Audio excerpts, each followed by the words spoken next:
Bismillahirrahmanirrahim. Assalamualaikum warahmatullahi wabarakatuh. Saya ucapkan selamat datang kepada Waalaikumsalam mahasiswa ilmu pemerintahan Fakultas Politik. Mudah-mudahan dalam sehat walafiat semua. Pada kesempatan kali ini kita masuk di materi teori terbentuknya negara. Jadi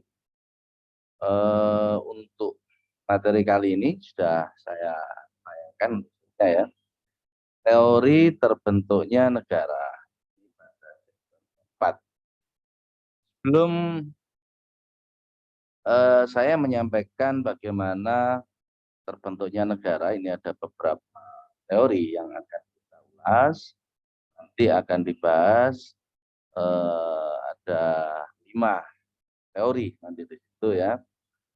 Tapi yang jelas pertama yang harus diketahui sama adik-adik mahasiswa adalah konsep negara itu sendiri.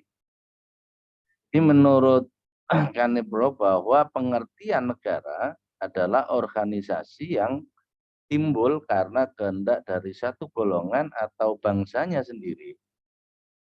Di senada akan hal itu disampaikan oleh George William Frederick Hegel bahwa pengertian negara adalah suatu organisasi kesusilaan yang muncul sebagai sintesis dari kemerdekaan individual dan kemerdekaan universal.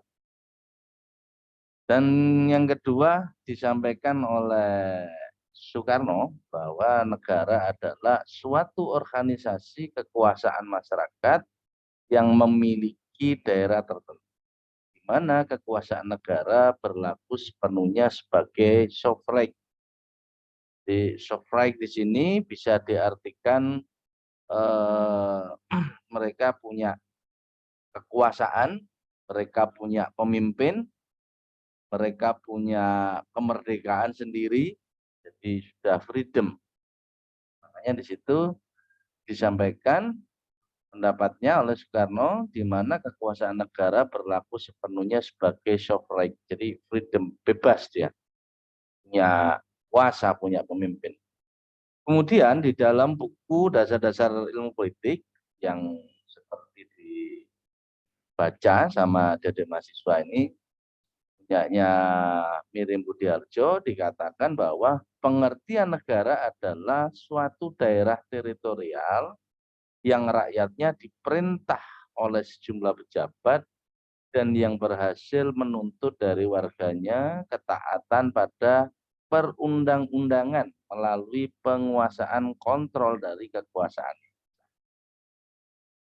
Dari ketiga pendapat tentang konsep negara ini, ada juga dari Jerman, Weber ini ya. Weber juga mendefinisikan bahwa negara adalah suatu masyarakat yang mempunyai monopoli dalam penggunaan kekerasan fisik secara sah dalam satu wilayah berdasarkan sistem hukum yang diselenggarakan oleh suatu pemerintah yang untuk maksud tersebut diberikan kekuasaan memaksa. Jadi dari mahasiswa, beberapa dari konsep negara, baik menurut Karno, menurut Weber, bisa kita simpulkan dari beberapa pendapat tadi bahwa negara adalah organisasi tertinggi di antara satu kelompok masyarakat yang berfungsi sebagai alat yang mengatur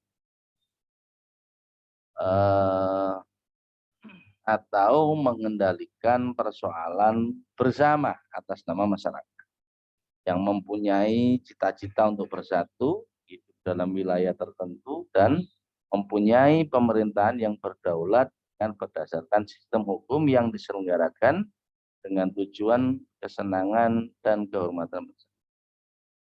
Dari beberapa pendapat tadi, pandangan-pandangan tentang konsep negara, yang jelas Dedek Masud sudah memahami bahwa berdirinya negara ini ada beberapa syarat. Jadi yang pertama ada people, ada penduduknya, ada teritorial, ada wilayahnya, ada yang memerintah di situ, ada yang diperintah dan ada yang memerintah, dan yang terakhir diakui oleh negara-negara lain sehingga mendapat pengakuan.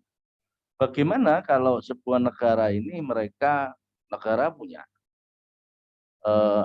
mohon maaf, wilayah punya, ya, penduduk punya, sistem pemerintah mau dibangun, tetapi tidak mendapatkan pengakuan dari negara-negara yang lain, itu pun masih belum utuh mereka disebut negara, atau mereka punya ada pemerintah tapi tidak punya wilayah. Nah, itu pun harus secara general bisa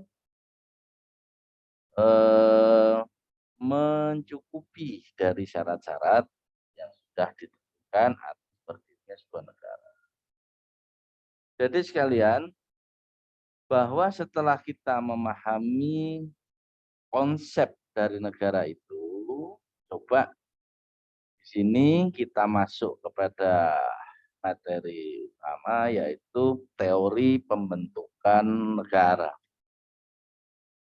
Yang mana di dalam teori pembentukan negara ini saya akan menjelaskan ada 5 kriteria. Jadi yang pertama ada teori ketuhanan, ada teori kekuasaan, ada teori perjanjian, ada teori hukum alam, dan yang keempat teori kedaulatan. Coba kita masuk ke pembahasan yang pertama, yaitu mengenai teori ketuhanan. Bahwa teori ketuhanan di sini bisa kita lihat semuanya dalam slide ini. Penganut teori ini adalah Thomas Aquinas, Hiller, dan Agustinus. Jadi lewat teori ini para ahli berpendapat bahwa segala sesuatu terjadi atas kehendak Tuhan. So, kemudian terbentuknya suatu negara juga bisa terjadi atas kehendak Tuhan. Jadi contohnya kayak negara-negara monarki. Di situ ada Agustinus, ya. Jadi Agustinus ini di dalam teorinya dia bahwa negara ini terbagi menjadi 2. Kalau menurut Agustinus ini, yakni ada city of man, ada the city of God. City of man ini digambarkan sebagai negara duniawi. Dan City of God ini dimaknai di situ sebagai negara surgawi. Jadi menurut Agustinus ini negara surgawi itu merupakan negara yang didasari oleh rasa cinta kasih Tuhan dari Tuhan semuanya dan bersifat abadi. Ini Agustinus ya. Jadi sumbangsih dari pemikiran politik Agustinus merupakan landasan rasional terhadap perintah Allah atau bentuk pemerintahan teokrasi. Di negara surgawi itu bisa dikatakan sifatnya universal karena ketaatan pada hukum demi kebaikan bersama serta keadilan, kejujuran juga merupakan asas fundamental dari negara surgawi ini. Di sisi lain, negara surgawi ini juga menyampaikan betapa pentingnya kedamaian juga merupakan unsur penting dari negara Tuhan. Sehingga Aquinas ini menyampaikan ada 2 itu tadi, negara surgawi. Negara surgawi memang kedamaian yang diinginkan di situ. Dan semua konsep-konsep dasarnya fundamentalisnya itu kejujuran ya. Sehingga kalau tadi sudah disampaikan oleh Agustinus ada negara surgawi, ada juga negara duniawi. Ada juga yang menyampaikan ini ada agama negara Allah, ada negara setan, atau kalau diperhalus, kalau di konsepnya Agustinus itu ada negara surgawi dan negara duniawi. Kalau yang negara duniawi menurut Agustinus ini pemahamannya itu didasarkan atas kecintaan diri manusia, self love, cintaan diri manusia. Berbeda dengan negara surgawi. Kalau surgawi tadi langsung kepada ketuhanan. Kalau yang duniawi ini memang berbeda ya. Negara duniawi dapat dijumpai secara empirik karena keberadaannya memang nyata, nyata di alam dunia, alam nyata. Bisa dirasakan, bisa dilihat konsep-konsepnya ini memang cenderung ke duniawian. Jadi kesan negara duniawi ini berbeda dengan negara surgawi ya. Karena kekuasaan yang real dengan cara memperolehnya tidak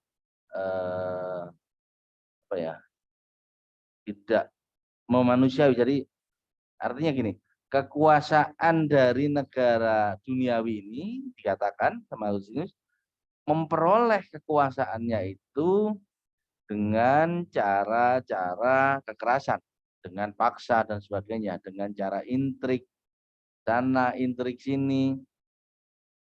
Yang penting tujuannya sampai. Dikatakan di situ sama mazhabnya si Agustinus ini bahwa negara duniawi ini ujung-ujungnya dia di kekuasaan. Tercapainya keinginan dia untuk menuju pada kekuasaan itu menghalalkan segala cara. Kalau nantinya sudah tercapai, ini akan dihegemoni semuanya. Sehingga dari pandangan si Agustinus ini, dia kalau semisal ada pola-pola atau model negara kepemimpinan seperti itu, berarti dia negara duniawi. Kalau bisa dikatakan bahasanya di situ agak ekstrim, itu negara setan.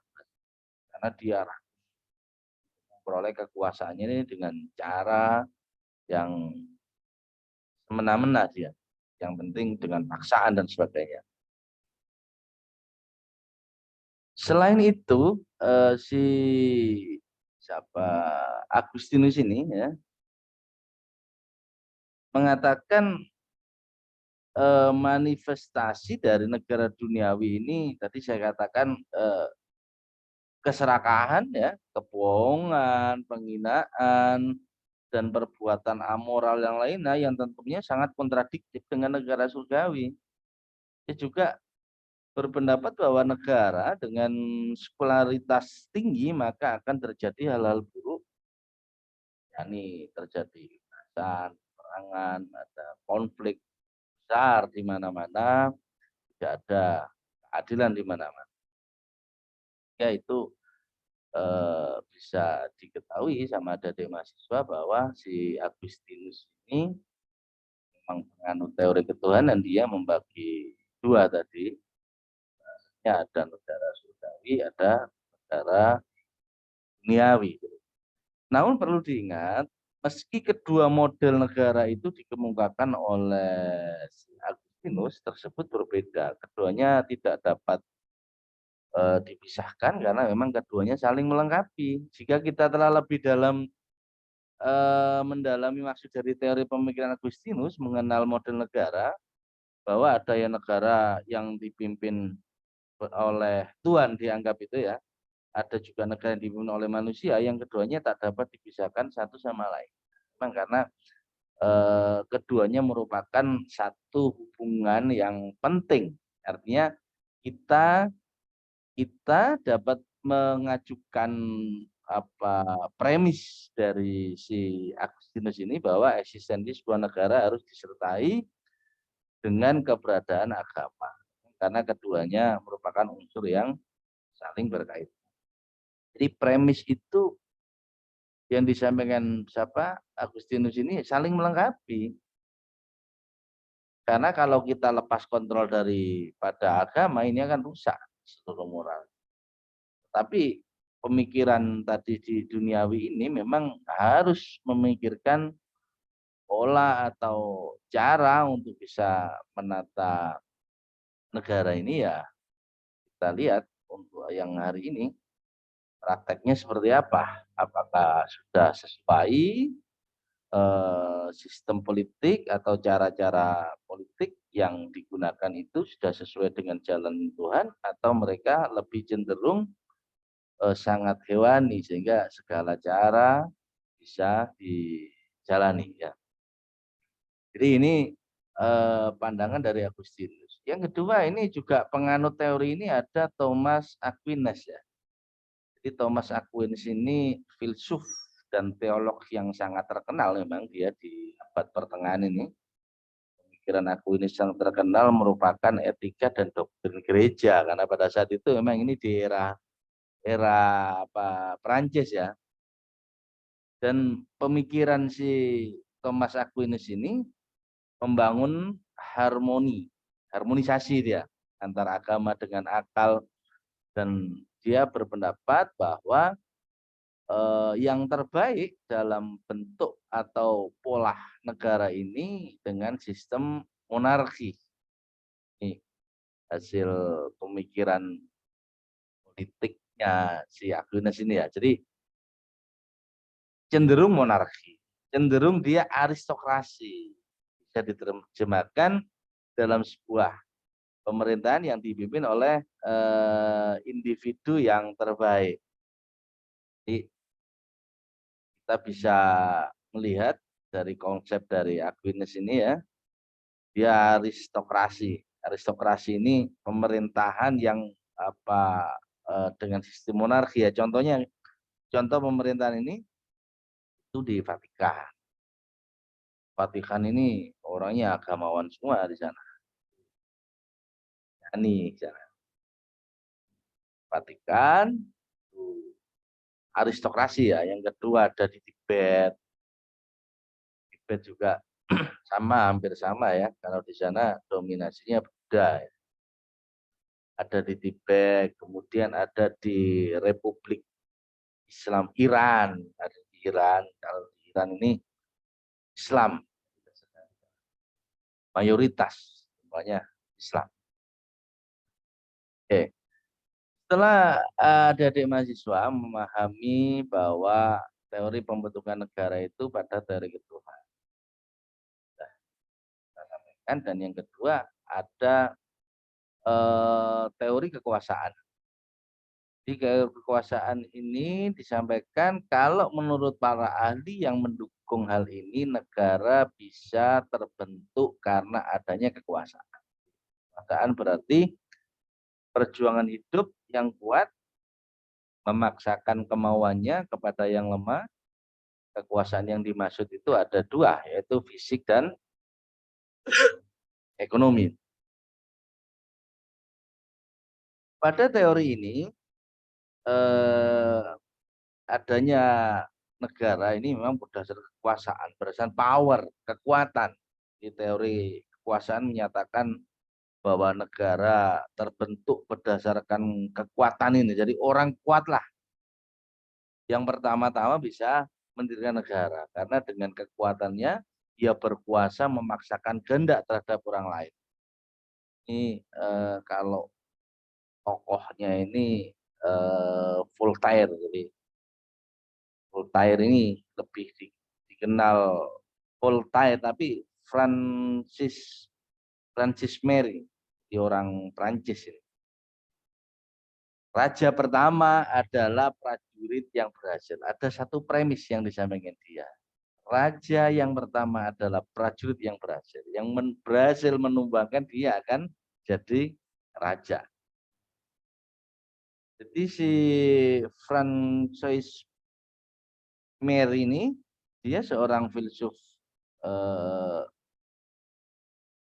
Prancis yang pada masa pencerahan ini dikenal tulisan filsafatnya yang tajam memang dia ya. Jadi dukungan terhadap hak manusia dan kebebasan sipil termasuk kebebasan beragama dan hak mendapat pengadilan yang patut, ia adalah pendukung yang sangat vokal terhadap reformasi sosial memang, walaupun Perancis pada saat itu menetapkan aturan-aturan sensor ketat. Ini ada yang mengkritik memang pada saat itu ya, sehingga pada kekuasaan tadi yang fisik dan ekonomi ini ada Marx juga mengkritisi ya, memang dari bahasanya Karl Marx ini ada teori kesetaraan ini ya. Sehingga rata-rata memang penguasa itu mereka yang punya modal. Bagi mereka yang tidak punya modal maka akan dilibas dia di sana ya. Sehingga kita bisa lihat juga contoh-contohnya di teori kekuasaan ini. Kalau kejadian di negara kita di Indonesia dulu di sekitar tahun 1946 ya, setelah merdeka itu ya, ini kan invasi terus. Ada Belanda itu bikin negara-negara punika di Indonesia ini. Ada negara timur, ada negara Sumatera Timur, ada Sumatera Selatan, ada negara Jawa Timur, ada negara Pasundan. Nah, ini tujuannya adalah dengan cara kekuasaan, dengan cara kekuatan, mereka ingin mendudukan dan membuat sebuah negara. Itu faktanya seperti itu kalau catat sejarahnya ya. Tahun 1946 sampai tahun 1950. Dan dalam teori kekuasaan ini ada tokoh juga, John Locke ini ya. Jadi si John Locke ini melihat antitesa dari kekuasaan, karena John Locke sendiri lebih cenderung mengartikan bahwa pembentukan negara itu berdasarkan teori perjanjian masyarakat. Jadi John Locke menyampaikan kekuasaan itu sebagai suatu hal yang harus dipisah dan tidak boleh berada dalam satu unsur yang sama. Jadi contohnya gini, kalau kita John Locke itu kan kekuasaan eksekutif bertugas untuk melaksanakan undang-undang, termasuk kewenangan mengadili. Kalau kekuasaan federatif bertugas untuk menjaga keamanan atau hubungan negara dengan yang lain. Sehingga di dalam kekuasaan itu tidak boleh mereka berkoloni jadi satu. Ya, contoh ini yang dikritik sama John Locke ini. Kalau memang eksekutif itu melaksanakan undang-undang, kalau ada unsur TNI, Polri ini menjaga keamanan. Jangan dicampur adukkan mereka kemudian berkoloni jadi satu untuk membangun tirani di situ. Jadi kalau sudah faktornya tirani, ini sudah beda soalan, sehingga kekuasaan ini akan digenggam tanpa kontrol dari bawah. Yang ngontrol-ngontrol ini yang mengeluarkan kritik ya bisa ditangkap semua itu nanti. Yang dikritik oleh John Locke bahwa kalau terbentuknya ini karena kekuasaan juga berdampak kepada masyarakat dan rakyat. Oke. Yang ketiga ada teori perjanjian. Menurut teori ini negara bisa ada karena perjanjian masyarakat. Semua warga mengadakan perjanjian untuk mendirikan satu organisasi yang melindungi dan menjamin keberlangsungan hidup bersama. Tidak ada paksaan untuk bernegara. Kalau penganut dalam teori ini ada Thomas Hobbes, tadi ada John Locke tadi yang sudah saya sampaikan, ada Gigi Resqui, dia cenderung pada teori perjanjian masyarakat. Jadi teori ini disusun berdasarkan anggapan bahwa sebelum ada negara, manusia itu hidup sendiri-sendiri dan berpindah-pindah sebelum terbentuknya negara.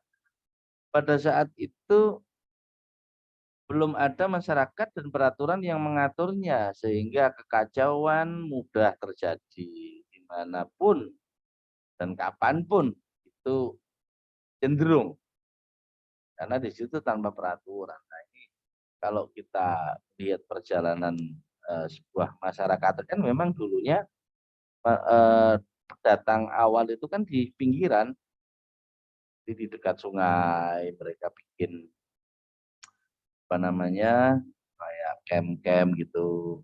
Kemudian lebih dekat dia beranak pinak, akhirnya bikin kelompok.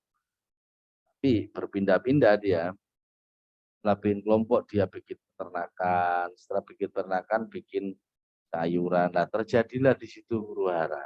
Cenderung ada yang nggak mau kerja, dia tinggal ngambil doang. Ada yang dia males-malesan, ngelihat tetangganya itu panen raya, dia pasti minta. Ya, dalam teori ini si Thomas Hobbes itu menyampaikan bahwa tanpa peraturan kehidupan manusia tidak ada bedanya dengan cara-cara binatang buas.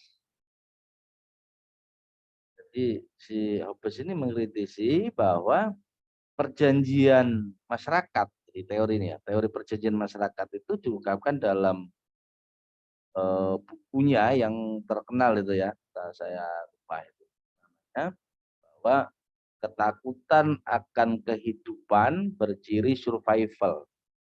Itulah yang menyadarkan manusia akan kebutuhannya. Sehingga dalam bukunya si Thomas Hobbes ini menyampaikan ada takutan dan sebagainya, butuh survive, itu butuh negara. Negara yang diperintah oleh raja yang dapat menghapus rasa takut. Negara yang diperintah oleh penguasa, karena Hobbes ini menyampaikan entah itu raja ya, atau presiden apa, itu yang dapat menghapus rasa kekhawatiran, rasa was-was, rasa ketakutan yang terjadi pada masyarakat. Aliran-aliran itu karena sehingga masyarakat bikinlah sebuah perjanjian. Jadi apa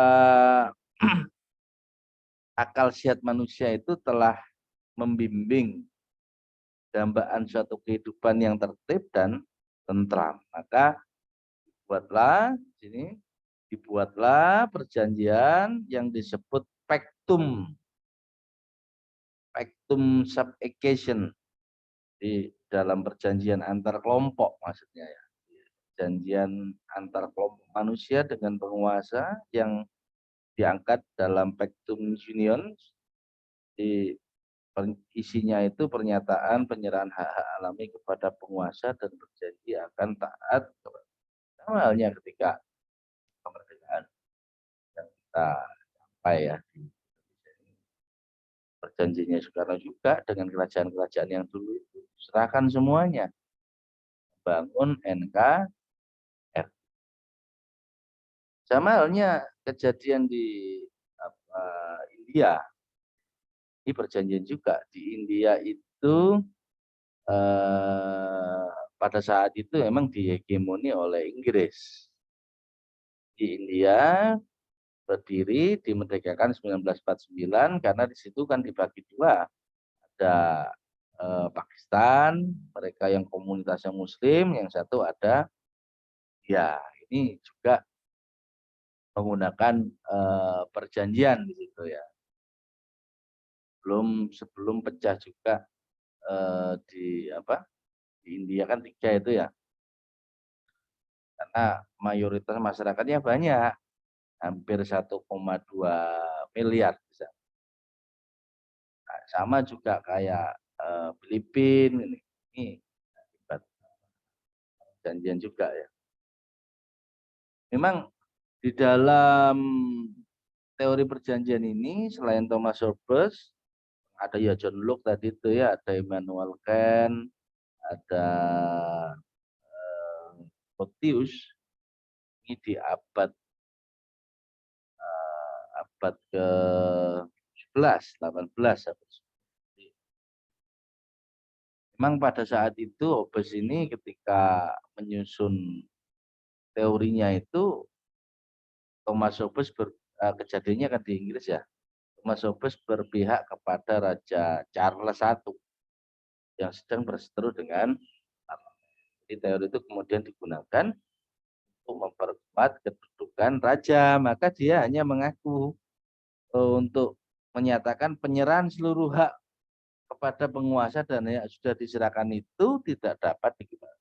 Artinya kita selaku pemerintahan ya, parlemen atau masyarakat ini sudah membuat perjanjian isinya menyerahkan sepenuhnya kekuasaan itu kepada si raja. Jadi ide Hobbes ini menegaskan idealnya bahwa negara seharusnya berbentuk kerajaan. Jadi itu kerajaan mutlak absolut. Tapi kan ditentang juga dengan pandangan-pandangan yang lainnya. Bahwa kerajaan ini yang monarki ini cenderung nantinya tiraninya tinggi. Jadi obsesi untuk menguasai segalanya itu juga tinggi. Yang satu berpandangan bahwa raja-rajalah ini yang mampu menjadi penengah ketika terjadi konflik di masyarakat, ketika terjadi macam-macam memang pendapatnya. Tinggal kita nanti untuk menganalisis kira-kira di negara ini itu seperti apa, yang pas yang mana. Yang penting tujuannya adalah sampai negara ini satu, melindungi nyawa manusia, melindungi hak ekonominya, melindungi harkat dan martabatnya. Nah, ini tercapai apa tidak? Kalau melindungi jiwa raga, nyawa manusia ini terjadi tidak? Harusnya kan enggak, jangan sampai ada pembunuhan atau teroris ya. Karena tugas negara ini melindungi perekonomiannya. Apakah mereka sudah bisa melaksanakan untuk melindungi perekonomiannya? Apakah memang masyarakat ini dalam kesejahteraan ini sudah terjamin apa belum? Tidak sekedar himbauan. Kalau dalam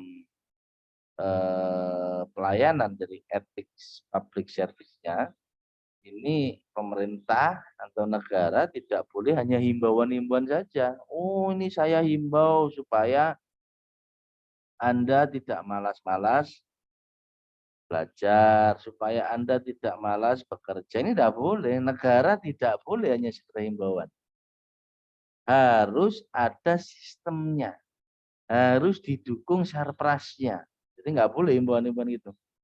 Oh, ini saya bentukkan ada progres baru, ada UMKM, ada pinjaman lunak, ya, untuk menambah pekerjaan. Jadi harus didukung dengan sistem, tidak boleh hanya sekedar himbauan-himbauan saja. Ya contoh, oh ini kamu kayak ada di mahasiswa ini, kamu harus belajar tekun, rajin. Negara ini himbauan. Tetapi kalau nggak ada kontrolnya, nggak ada pertemuannya, nggak ada absensinya, nggak ada evaluasinya, nggak ada monefnya, ini juga sistem. Makanya dia akan kayak siakat, ada e-learning, ini kan sistem untuk menunjang adik-adik belajar. Oke, kembali ke teori perjanjian tadi ya, Hirose, ini dia juga berpendapat bahwa ya, setelah menerima mandat dari rakyat, yang lebih menarik itu ya, setelah dapat mandat dari rakyat, penguasa mengembalikan hak-hak rakyat dalam bentuk hak negara. Civil rights. Bahasanya itu. Saya seperti itu. Civil rights itu penguasa mengembalikan hak-hak yang dalam bentuk hak warga negara. Artinya gini, negara yang terbentuk oleh perjanjian masyarakat harus menjamin kebebasan dan persamaan. Jadi, penguasa sekedar wakil rakyat dibentuk berdasarkan kehendak rakyat. Maka apabila tidak mampu menjamin kebebasan persamaan, ya kamu harus diganti. Malah lebih ekstrim lagi yang menuntut kesejahteraan. Karena memang adanya negara ketika teori perjanjian sudah dibangun sama masyarakat. Hak saya kasihkan ke Anda. Tapi setelah Anda jadi, tolong hak kita ini juga diberikan. Karena kewajiban kita sudah laksanakan. Hak hidup, hak mendapat pengajaran yang layak, jadi hak kebebasan bernegara, hak menyampaikan aspirasi. Nah, apabila tidak mampu menjamin kebebasan persamaan, penguasa harus diganti. Ini bisa dijadikan teori kritis buat teman-teman bahwa untuk mengontrol berjalannya organisasi, untuk mengontrol berjalannya pemerintahan, untuk mengontrol berjalannya negara, memang kecenderungan dari awal ini teori perjanjian masyarakat ini bisa ya, letakkan di situ. Yang mana kayak dari mahasiswa ini di dalam masyarakat organisasi intra maupun ekstra, Anda sudah mengikuti manut lah ya bahasanya kepada mereka yang terpilih. Tetapi nanti setelah terpilih harus ada program dong. Nggak boleh nggak ada program. Nah ini Anda bisa kontrol. Oke, saya lanjutkan. Ada di teori hukum alam. Nah ini ya. Pada teori ini negara dianggap terjadi karena faktor alamiah. Sama seperti waktu seseorang lahir atau meninggal, negara terjadi secara alamiah dengan bersumber dari manusia sebagai makhluk sosial yang memiliki kecenderungan berkumpul dan saling berhubungan untuk mencapai kebutuhan hidupnya. Jadi penganut teori ini kayak Plato, Thales, Agustinus, Aquinas. Kalau kita ini saya blok, saya garis bawahi di sini Plato, karena memang rata-rata Aristoteles, Aquinas ini kan muridnya Plato. Karena Plato itu kan orangnya disiplin keras Plato itu. Kalau Aristoteles ini santai makanya. Plato terkenal dengan teori alam. Pada teorinya dia juga mengatakan bahwa manusia itu apa namanya tingkat kecerdasannya, dia pintar itu dari sejak lahir. Kalau catatannya nggak ada pintar, ya dia nggak bisa pintar. Ya Plato. Nah, kan bisa nggak? Loh, kalau dia pintar, kenapa harus belajar? Kalau nggak belajar kan ya nggak bisa. Nah, belajar itu, kata Plato, hanya untuk mengingat saja file-file yang sudah ada di dalam. Banyak orang-orang yang belajar tiap hari baca, tapi kalau dia catatan dari sananya itu tidak bisa, bodoh ya tetap aja bodoh. Ya, Plato ini sangat kencang ya kampanyekan teorinya pada saat itu ya. Ya, filsuf menganggap bahwa ada gen.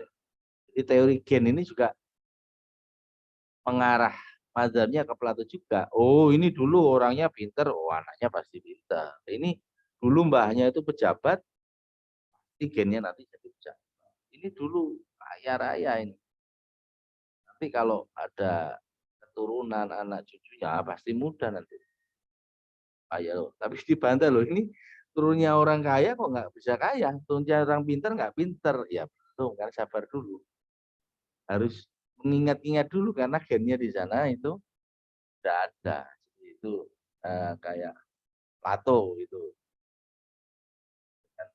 teori semestanya itu. Kembali ke persoalan negara ini ya, teori hukum alam yang terjadinya negara karena suatu yang alamiah tadi terjadi merupakan teori hukum alam. Di dalam teori ini mengatakan